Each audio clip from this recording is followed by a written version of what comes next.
ಇನ್ನು ಎಲ್ಲೋ ಒಂದು ಕಡೆ ಇವ್ರು ಅಂದ್ಕೊಂಡಿದ್ದೊಂದು ಆಗಿದ್ದೊಂದು ನೋಡಿ ಏನಾಗುತ್ತೆ ಅಂತಂದರೆ ಈ ರೀತಿ ಮಾಡುವಂಥವ್ರು ಏನೂ ಆಗಲ್ಲ ಅನ್ನುವಂಥ ಈ ಧಾಡಸಿ ತಂದಲ್ಲಿ ಹೋಗಿಬಿಡ್ತಾರೆ. ಅದು ಎಡವಟ್ಟಾಗುತ್ತೆ. ಯಾವಾಗ ಇದೆಲ್ಲೋ ಒಂದು ಕಡೆ ಸುತ್ತಾಕೊಂಡು ದರ್ಶನ್ ಹತ್ರನೇ ಬಂದು ಬಿಡುತ್ತೆ ಅಂತ ಗೊತ್ತಾಯ್ತಲ್ಲ, ಹೇಗಾದರೂ ಮಾಡಿ ತಪ್ಪಿಸ್ಬೇಕು ಅಂತ ಇವ್ರು ಪ್ಲಾನ್ ಮಾಡಿದರು.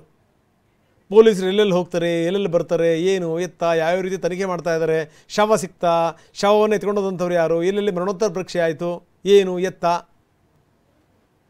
ಅದೆಲ್ಲದರ ವಿವರಗಳನ್ನು ಕೂಡ ಇವರಿಗೆ ಸಂಬಂಧಪಟ್ಟಿರುವಂಥವ್ರು ಅಬ್ಸರ್ವ್ ಮಾಡ್ತಾಯಿದ್ರು, ಸ್ಟಡಿ ಮಾಡ್ತಾಯಿದ್ರು, ಏನೇನು ಕಥೆಗಳು ಅಂತ.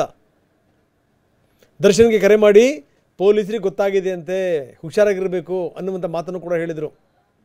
ಅದಾದಮೇಲೆ ಇದು ಯಾಕೋ ಮಿತಿ ಮೀರಿ ಹೋಗ್ತಾ ಇದೆ ಅನ್ನುವಂಥ ಸಂದರ್ಭದಲ್ಲಿ ಇವ್ರ ಕಡೆಯವರೇ ಹೋಗಿ ಸರೆಂಡರ್ ಆಗಿದ್ದರು 4 ಜನ. ಆ 4 ಜನರಿಗೆ ಬೆಂಡೆತ್ತಿದ ಮೇಲೆ ಈ ಉಳಿದಂಥವ್ರ ಹೆಸರುಗಳು ಕೂಡ ಬಂತು. ನೋಡಿ ಹೆಂಗಿದೆ ನೋಡಿ, ಸ್ಕ್ರೀನ್ನ ಬಲಭಾಗದಲ್ಲಿ ನಾವು ನೋಡ್ತಾ ಇದ್ದೀವಿ. ಸುತ್ತಮುತ್ತ ಪೊಲೀಸರು, ಹಿಂದೂ ಕೂಡ ಇರ್ತಾಯಿದ್ರು ಪೊಲೀಸರು. ಆದರೆ ಹಿಂದಿದ್ದಂಥ ಪೊಲೀಸರು ಬೇರೆ, ಅವರ ಕರ್ತವ್ಯಗಳು ಬೇರೆ ಇತ್ತು. ಈಗಿರುವಂಥದ್ದು ಇದೆಯಲ್ಲ, ಈ ಕರ್ತವ್ಯಗಳು ಬೇರೆ. ಹಿಂದೊಬ್ಬ ಸ್ಟಾರ್ ಬರ್ತಾ ಇದ್ದಾರೆ ಅನ್ನುವಂಥ ಸಂದರ್ಭದಲ್ಲಿ ರಕ್ಷಣೆ ಕೊಡೋಕ್ಕೋಸ್ಕರ ಬರುವಂಥ ಪೊಲೀಸರಲ್ಲಿ, ಒಬ್ಬ ಆರೋಪಿ ಒಬ್ಬ ಅಪರಾಧಿಯನ್ನು ಹಿಡ್ಕೊಂಬಂದಿರುವಂಥ ಪೊಲೀಸರಲ್ಲಿ ಇದು. ಇನ್ನು ಇಷ್ಟಕ್ಕೆಲ್ಲ ಕಾರಣ ಈ ಲೇಡಿ ಹೋಗ್ತಾ ಇದ್ದಾರಲ್ಲ ಅವರು, ಪವಿತ್ರ ಏನಾದರೂ ಹೇಳಲಿಲ್ಲ ಅಂದಿದ್ದಿದ್ರೆ, ಇಷ್ಟೊಂದು ದೊಡ್ಡದು ಮಾಡ್ತಿರಲಿಲ್ಲ ಅಂದಿದ್ದಿದ್ರೆ ಇದ್ಯಾವುದು ಇಷ್ಟೊಂದು ಪೀಕಿಗೆ ಹೋಗ್ತಾನೆ ಇರಲಿಲ್ಲ. ಇನ್ನು ರೇಣುಕಾಸ್ವಾಮಿಯ ಮೊಬೈಲ್ ಎಲ್ಲಿ? ಈಗಾಗಲೇ ಮೊನ್ನೆ ನಾವು ನೋಡ್ತಾ ಇದ್ದೀವಿ, ಚರಂಡಿಯಲ್ಲಿ ಇಳಿದು ಒಂದಷ್ಟು ಜನ ಮೊಬೈಲ್ ಹುಡುಕ್ತಾ ಇದ್ದಾರೆ, ಮೊಬೈಲ್ ಸಿಗ್ತಾ ಇಲ್ಲ. ರೇಣುಕಾಸ್ವಾಮಿ ಮೊಬೈಲ್ ಏನಾದರೂ ಸಿಕ್ತು ಅಂತಂದರೆ ಅದು ಬಲವಾದಂಥ ಸಾಕ್ಷ್ಯ ಸಿಕ್ಕಂಗೆ. ಆ ಬಲವಾದಂಥ ಸಾಕ್ಷ್ಯ ಸಿಕ್ತು ಅಂತಂದರೆ ಅದು ಬೇರೆ ಬೇರೆದಕ್ಕೂ ಕೂಡ ಅದು ತಿರುವನ್ನು ಕೊಡುತ್ತೆ, ನೋ ಡೌಟ್.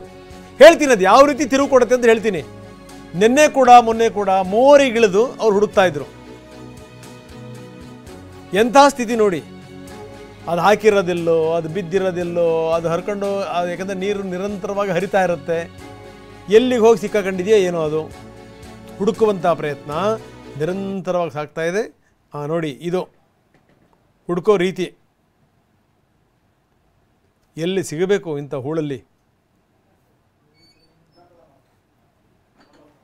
ಈ ಮೊಬೈಲ್ ಸಿಕ್ತು ಅಂತಂತಂದರೆ ಬಲವಾದಂಥ ಸಾಕ್ಷ್ಯಾಧಾರಗಳು ಸಿಕ್ಕಂಗೆ. ಯಾಕಂದರೆ ಅದರಲ್ಲೇನೋ ರೆಕಾರ್ಡ್ ಮಾಡ್ಕೊಂಡಿದ್ದಾರೆ ಅವನದೇ ಮೊಬೈಲಲ್ಲಿ. ಅಂದರೆ ನಾನೇ ತಪ್ಪು ಮಾಡಿದೆ, ತಪ್ಪಾಯಿತು ಕ್ಷಮಿಸಿ ಅನ್ನುವಂಥದ್ದಾಗಿರ್ಬೋದು, ಅಥವಾ ಈ ಏನಾದರೂ ಈ ಡೆತ್ ನೋಟ್ ಥರ ವಿಡಿಯೋ ಮಾಡ್ಕೊಂಡಿದ್ರು ಕೂಡ ಆಶ್ಚರ್ಯ ಇಲ್ಲ.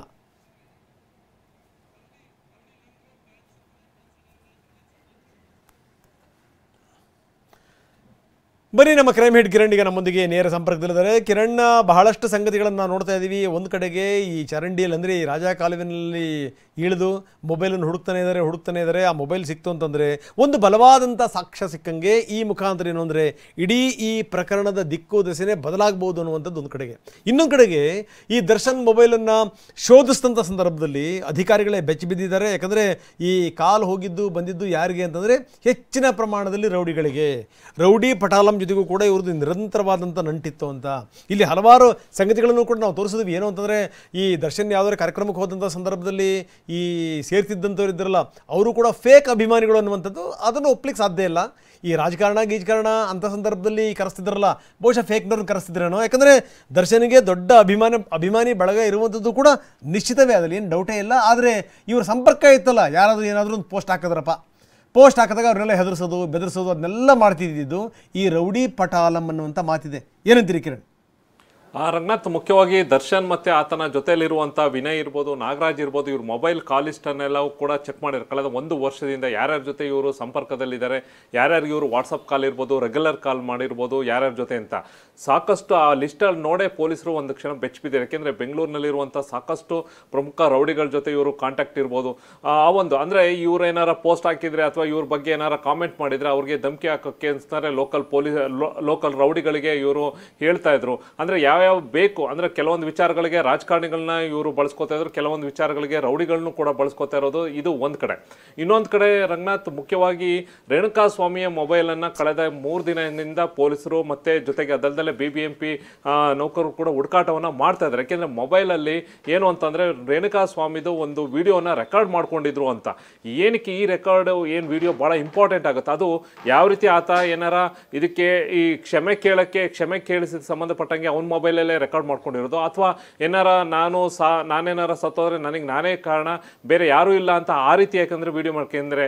ಏನಕ್ಕೆ ಈ ಒಂದು ವಿಚಾರ ಹೇಳ್ತಾ ಇದ್ದೀನಿ ಅಂದರೆ, ಏಪ್ರಿಲ್ 17ನೇ ತಾರೀಕು ಏನು ಆನೇಕಲ್ಲಿರುವ ದುರ್ಗಾ ಫಾರ್ಮ್ ಹೌಸ್ ಅಂದರೆ ದರ್ಶನಕ್ಕೆ ಸೇರಿದಂಥ ಫಾರ್ಮ್ ಹೌಸಲ್ಲಿ ಅಲ್ಲಿದ್ದಂಥ ಮ್ಯಾನೇಜರ್ ಶ್ರೀಧರ್ ಅಂತ ಸೂಸೈಡ್ ಮಾಡ್ಕೊಂಡಿದ್ದಾನೆ. ಅಂದರೆ ಅದಕ್ಕೆ ಒಂದು ಡೆತ್ ನೋಟ್ ಕೂಡ ಮತ್ತು ವಿಡಿಯೋನು ಕೂಡ ಆತ ಮಾಡಿದ್ದಾನೆ. ಪದೇ ಹೇಳ್ತಾನೆ, ನನ್ನ ಸಾವಿಗೆ ನಾನೇ ಕಾರಣ, ಯಾರಿಗೂ ನೀವು ಕ್ವಶನ್ ಮಾಡಬೇಡಿ ಪೊಲೀಸರು ಅಂತ ಸಾಕಷ್ಟು ಸರಿ ಹೇಳ್ತಾನೆ. ಈ ಒಂದು ವಿಡಿಯೋ ಮತ್ತು ಡೆತ್ ನೋಟು ಜೊತೆಗೆ ಆತ ಆ ಪ್ರದೇಶದಲ್ಲಿ ಒಂದು ಬಂಡೆ ಮೇಲೆ ಆತ ವಿಷ ಸೇವಿಸಿ ಆತ್ಮಹತ್ಯೆ ಮಾಡ್ಕೊಂಡಿದ್ದ ಅನ್ನೋದು ಒಂದು ಕಡೆ ಆಯಿತು ಅಂತಂದರೆ, ಇನ್ನೊಂದು ಕಡೆ ಈ ರೇಣುಕಾ ಸ್ವಾಮಿದು ಕೂಡ ಮೊಬೈಲಲ್ಲಿ ವಿಡಿಯೋ ಮಾಡಿಸಿದ್ದೇನಕ್ಕೆ, ವಿಡಿಯೋ ಮಾಡಿಸಿ ಯಾರಿಗೆ ಕಳಿಸ್ಬೇಕು ಅಂತ ಇದ್ರು, ಅದರ ವಿಡಿಯೋದಲ್ಲಿ ಕಂಟೆಂಟ್ ಏನಿದೆ ಅದಕ್ಕೆ ಬೇಕು ಅಂತ ಅಂದರೆ ಆತನ ಮೊಬೈಲ್ ಸಿಗಬೇಕಾಗಿದೆ. ಹಾಗಾಗಿ ಮೊಬೈಲ್ಗಾಗಿ, ಏಕೆಂದರೆ ಅಕ್ಯೂಸ್ಡ್ಗಳು ಯಾರಿದ್ರು ದರ್ಶನ್ ಆಪ್ತರು ಏನು ಬಾಡಿಯನ್ನು ಎಸ್ತು ಹೋದ್ರು, ಆತನ ಮೊಬೈಲ್ನ ಕೂಡ ಡ್ರೈನೇಜ್ಗೆ ಎಸ್ಬಿಟ್ಟು ಹೋಗಿದ್ದಾರೆ. ಹೀಗಾಗಿ ಮೊಬೈಲ್ಗೆ ಹುಡುಕಾಟವನ್ನು ಮಾಡ್ತಾರೆ. ಅದು ಯಾವ ಸ್ಥಿತಿಲಿದ್ರು ಕೂಡ ಮೊಬೈಲ್ನ ಅದನ್ನು ಮತ್ತೆ ಇಲ್ಲಿಯ ಸೈಂಟಿಫಿಕ್ ಎಕ್ಸ್ಪರ್ಟ್ಸ್ ಅದನ್ನು ಮತ್ತೆ ರಿಟ್ರೀವ್ ಮಾಡಿಕೊಂಡು ಅಲ್ಲಿ ಕಂಟೆಂಟನ್ನು ತಗೊಳ್ಳುವಂಥದ್ದು ಅವಕಾಶ ಇದೆ. ಹಾಗಾಗಿ ಈ ದಿಕ್ಕಿನಲ್ಲೂ ಕೂಡ ಪೊಲೀಸ್ಗೆ ಮಹತ್ವದ ಕ್ಲೂ ಸಿಗುತ್ತೆ. ಯಾಕೆಂದರೆ ಇಡೀ ಒಂದು ಪ್ರಕರಣದ ಹೊಸ ದಿಕ್ಕು ಅಂದರೆ ಇಡೀ ಡೈಮೆನ್ಷನ್ ಕೂಡ ಚೇಂಜ್ ಆಗುತ್ತೆ. ಏನಾರ ಇನ್ ಕೇಸ್ ಏನಾರ ಆ ರೀತಿ ಅಂದರೆ ನನ್ನ ಸಾವಿಗೆ ನಾನೇ ಕಾರಣ ಆ ರೀತಿ ಏನಾರ ವಿಡಿಯೋ ರೆಕಾರ್ಡ್ ಆಗಿದ್ರೆ ಇದು ಒಂದೇ ಅಲ್ಲ, ಇನ್ನು ಬೇರೆ ಸಾಕಷ್ಟು ಈ ರೀತಿ ಆಗಿರ್ಬೋದು ಅನ್ನೋದು ಈಗ ಪೊಲೀಸರ ವಲಯದಲ್ಲಿ ಕೇಳಿ ಬರ್ತಾ ಇರುವಂತಹ ಮಾತು. ಎಸ್ ಧನ್ಯವಾದ ತಮ್ಮೆಲ್ಲ ಮಾಹಿತಿಗೆ ಕಿರಣ್. ನಮ್ಮ ಪ್ರತಿನಿಧಿ ಕಿರಣ್ ಹೆಚ್ಚಿನ ಮಾಹಿತಿ ಕೊಡ್ತಾ ಇದ್ರು. ಏನಾದರೂ ಮೊಬೈಲ್ ಸಿಕ್ಕು ಅದರಲ್ಲಿರುವಂಥ ಡೇಟಾ ಏನಾದರೂ ರಿಟ್ರೈವ್ ಆಯಿತು ಅಂತಂತಂದರೆ, ವಿಡಿಯೋ ಸಿಕ್ಕು ಅಂತಂದರೆ, ನನ್ನ ಸಾವಿಗೆ ನಾನೇ ಕಾರಣ ಅಂತ ಏನಾದರೂ ಇವರು ವಿಡಿಯೋ ಮಾಡ್ಕೊಂಡಿದ್ದಿದ್ರೆ, ಈ ಹಿಂದೆ ಏನು ಸತ್ತೋಗಿದ್ನಲ್ಲ ಈ ಫಾರ್ಮ್ ಹೌಸಲ್ಲಿ, ಅವನು ಪದೇ ಹೇಳಿದ್ದೇನು ಅಂದರೆ ನನ್ನ ಸಾವಿಗೆ ನಾನೇ ಕಾರಣ, ದಯವಿಟ್ಟು ಯಾರನ್ನೋ ಹಿಡ್ಕೊಂಡು ಹೋಗಬೇಡಿ, ಯಾರಿಗೂ ಹಿಂಸೆ ಕೊಡಬೇಡಿ, ಏನೋ ಪ್ರಶ್ನೆ ಮಾಡಬೇಡಿ. ಜೊತೆಗೇನು ಅಂದ್ರೆ ಡೆತ್ ನೋಟ್ ಜೊತೆಗೇನು ಅಂತಂದ್ರೆ ಅದಕ್ಕೊಂದು ಹೆಬ್ಬಟ್ಟಿಂದು ಇದು ಬೇರೆ ಮತ್ತೆ. ಸೊ ಇದೆಲ್ಲದೂ ಕೂಡ ಇದೆ. ಇದೇನಾದರೂ ಸಿಕ್ತು ಅಂತಂತಂದರೆ ಅವೆಲ್ಲವೂ ಕೂಡ ರಿವೀಲ್ ಆಗ್ತಾ ಹೋಗುತ್ತೆ. ಇನ್ನೂ ಇದು ಸಾಮಾನ್ಯ ಕೇಸ್ ಆಗಿರಲಿಲ್ಲ, ಇದರ ಹಿಂದೆ ದೊಡ್ಡ ಮಟ್ಟದ ಎಫರ್ಟ್ ಇದೆ. ಒಂದು ಚೂರು ಯಾಮಾರಿದ್ರೂ ಕೂಡ ಪ್ರಕರಣ ದಿಕ್ಕು ತಪ್ತಾ ಇತ್ತು ಅಂತಾರೆ ಪೊಲೀಸ್ ಕಮಿಷನರ್ ದಯಾನಂದ್. ಇವತ್ತು ಪೊಲೀಸ್ ಕಮಿಷನರ್ ಮಾತಾಡ್ತಾ ಅವ್ರು ಹೇಳಿದ್ದೇನು ಅಂತಂದರೆ, ಇದರ ಹಿಂದೆ ಬಹಳ ತಿರುವುಗಳಿದೆ, ಆದರೆ ಏನು ಅಂದರೆ ನೀವು ಕೂಡ ನಮಗೆ ಹೆಲ್ಪ್ ಮಾಡಿ ಅಂತ ಅವರು ಪತ್ರಕರ್ತರಿಗೆ ಹೇಳ್ಕೊಂಡ್ರು. ಒಂದು ಚೂರು ಎಡವಟ್ಟಾಗಿದ್ದರೂ ಕೂಡ ಈ ಪ್ರಕರಣದ ದಿಕ್ಕೇ ಬದಲಾಗ್ತಿತ್ತು ಅಂತಾರೆ ದಯಾನಂದ್. ಪ್ರಕರಣದ ಗಂಭೀರತೆಯನ್ನು ಮತ್ತು ಸೂಕ್ಷ್ಮತೆಯನ್ನು ಗಮನಿಸಿ ಪ್ರಕರಣದ ತನಿಖೆಯನ್ನು ACP ಮಟ್ಟದ ಅಧಿಕಾರಿಗೆ ನೀಡಲಾಗಿದೆ. ACP ವಿಜಯನಗರ ಅವರು ಈ ಪ್ರಕರಣದ ಸಂಪೂರ್ಣ ತನಿಖೆಯ ಜವಾಬ್ದಾರಿಯನ್ನು ಹೊತ್ತುಕೊಂಡಿದ್ದಾರೆ. ಅವರ ಅಡಿಯಲ್ಲಿ ಬೇಕಾಗಿರ್ತಕ್ಕಂತಹ ಇನ್ಸ್ಪೆಕ್ಟರ್ಗಳು ಮತ್ತು ಅವಶ್ಯ ಅಧಿಕಾರಿಗಳು ಮತ್ತು ಸಿಬ್ಬಂದಿಗಳನ್ನು ಒದಗಿಸಲಾಗಿದೆ. ತನಿಖೆ ಬೇರೆ ಆಯಾಮಗಳಿಂದ ನಡೀತಾ ಇದ್ದು, ಪ್ರತಿಯೊಂದು ವಿಷಯಕ್ಕೂ ಒಬ್ಬೊಬ್ಬ ಇನ್ಸ್ಪೆಕ್ಟರ್ಗಳನ್ನು ಡೆಪ್ಯೂಟ್ ಮಾಡಲಾಗಿದೆ. ಚಿತ್ರದುರ್ಗದಲ್ಲಿ ಒಂದು ಇನ್ವೆಸ್ಟಿಗೇಷನ್, ಬೆಂಗಳೂರಿನಲ್ಲಿ ಮತ್ತು ಬೇರೆ ಕಡೆಗಳಲ್ಲಿ ಈ ತನಿಖೆ ನಡೀತಾ ಇರೋದ್ರಿಂದ ಅದಕ್ಕೆ ಪೂರಕವಾಗಿ ಈ ತನಿಖಾ ತಂಡವನ್ನು ನೇಮಿಸಲಾಗಿದೆ. ತನಿಖಾ ತಂಡದಲ್ಲಿ ಈ ಮೊದಲು ಇದ್ದಂತಹ ಏನು ಇನ್ಸ್ಪೆಕ್ಟರ್ ಇದ್ದರು, ಅವರು ಈಗ ಕಾಮಾಕ್ಷಿಪಾಳ್ಯದಿಂದ ವರ್ಗಾವಣೆಯಾಗಿ ಚನ್ನಮ್ಮನಕೆರೆ ಅಚ್ಚುಕಟ್ಟಿಗೆ ಹೋಗಿದ್ದಾರೆ. ಬಟ್ ಅವರನ್ನು ಕೂಡ ಈ ತನಿಖಾ ತಂಡದ ಒಂದು ಭಾಗವಾಗಿ ಮಾಡಲಾಗಿದೆ. ಜೊತೆಗೆ ಉಳಿದಂತೆ ಬೇರೆ ಇನ್ಸ್ಪೆಕ್ಟರ್ಗಳು ಕೂಡ ಇದ್ದಾರೆ. ಇದರ ಸಂಪೂರ್ಣ ಮೇಲುಸ್ತುವಾರಿಯನ್ನು ನಮ್ಮ DCP ವೆಸ್ಟ್ ಆಗಿರ್ತಕ್ಕಂತಹ ಗಿರೀಶ್ ಅವರು ಮಾಡ್ತಾ ಇದ್ದಾರೆ.